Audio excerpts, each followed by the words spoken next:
Hi everyone, today we are going to see the differences between ArrayList and linked list. As a Java developer, we are using these lists in our daily work, but having the knowledge of their implementations will help you a lot in choosing the right list for a particular application. For easy visualizing, consider this as an array list. As demonstrated in this picture, every array list internally contains an array. Yeah, this is how they are implemented. They are just hiding this internal array. Here I have created an array list of size 4 and there are totally 4 elements in this array list. If I wanted to add a fifth element into this list, then there is no room for this element. So the array list will request the JVM for a new array. I believe that you all know about the characteristics of array. An array requires continuous space of memory for storing its element. Once JVM finds this continuous space of memory, that is the new array, it will give this to the array list. Now, this array list will copy all the elements from the old array into this newly created array. Once all the elements are copied from the old array, during the garbage collection, JVM will destroy this empty old array. Finally, the fifth element will be inserted at the end of this newly created array. But wait, if this copying process happens for adding each element into the array list, then probably no one is going to use the array list in their life ever. I will not use this array list. So actually there is a formula for the size of the new array. This is nothing but the old size plus old size right shift 2.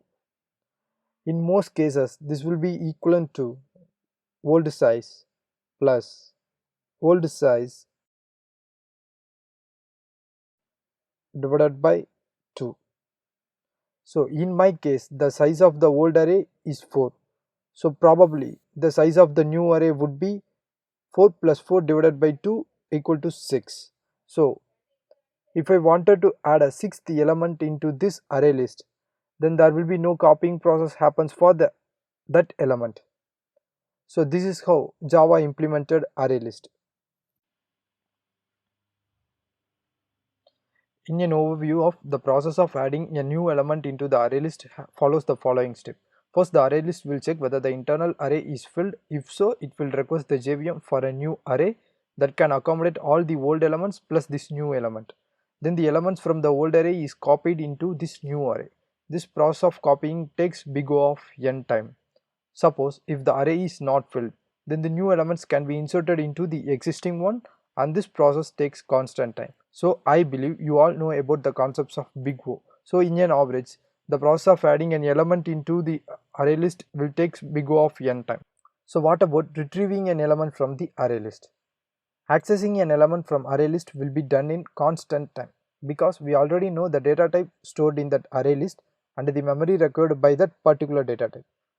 Since ArrayList is continuous, index minus 1 into memory required by a particular data type plus address of the first element will give you the address of the required element. By accessing that address, you will get the required value. This operations remains unchanged for accessing any index. So, accessing an element from an array list will be done in constant time. Let's see how this feature is implemented using linked list. Consider this as a linked list for easy understanding, and each rectangle represents the element of the linked list and the color of the rectangle is nothing but the address of the element. So each element, that is each rectangle, maintains 3 pieces of information. The circle represents the address of the previous element and the triangle represents the address of the next element. So for first element, the address of the first element will be null, that is white color. For the last element, the address of the next element will be null, that is white color. So that we can understand that we have reached the first or end of the linked list. So also linked list maintains the address of the 0th element and the address of the last element. More importantly, all these elements are scattered some random places in the memory. So there is no necessary for continuous space of memory in linked list. That is bigger advantage of this data structure compared to array list. All I have explained just before is nothing but the characteristics of a doubly linked list. In Java, linked list is implemented using the doubly linked list concept. In short, doubly linked list is nothing but from any element you should be able to reach the previous element and the next element. So let's see. Suppose if I wanted to access an element at the first index, linked list will start traversing from the 0th element. As it knows the address of the 0th element, which is violet in color, from it can find the address of the element at first index, which is yellow in color. So from that we can find the value of the element itself, which is nothing but Karthi. So this is how traversing works. So if I wanted to access an element at nth index, we have to traverse n elements. So accessing an element in linked list takes big O of n time. So let's see what happens if I wanted to add an element at the 0th index. First we have to identify the address of the 0th element. The address of 0th element is violet in color, and we have to update this address as the next address in the new element. We have to update this violet color as the next address in the new element. So I'm going to update it as violet color. So we have to change the address of the previous element of this violet color element to this new element, which is green in color. Finally, we have to change the address of the 0th element to the address of this new element.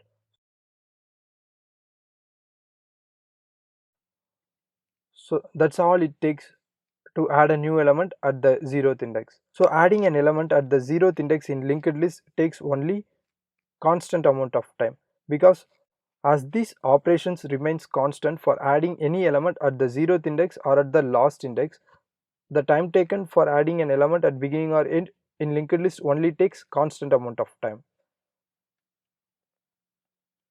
So let's see what are the similarities between linked list and array list. Both list maintains insertion order, and that is the characteristics of list in Java. They are non-synchronized implementations, so changes across threads will have to be manually synchronized. Otherwise, this may lead to concurrency issues. More options available in linked list. A linked list has the descending iterator, so you can iterate it in reverse order. Linked list implemented queue and dequeue interface, so you can use it for FIFO operations. Also, you can achieve all this in array list, but you have to manually implement them. As we have discussed the details and implementations of ArrayList and linked list, it is the right time to discuss their performances for a particular application.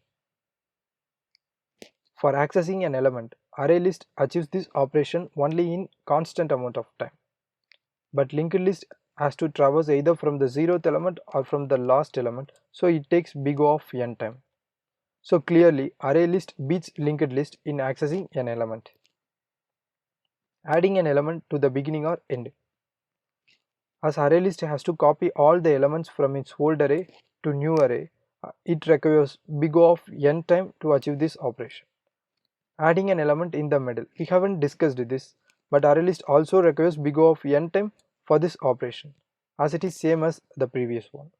Linked list can add an element to the beginning or end within a constant amount of time. So clearly linked list performs more efficient in adding an element to the beginning or end. Adding an element in the middle, linked list also requires big O of n time. So no one wins in this particular operation. Memory for each element. As ArrayList only stores the value of the element, but linked list has to store the value of the element plus the address of the previous element and the address of the next element for each element. So ArrayList is more memory efficient compared to linked list.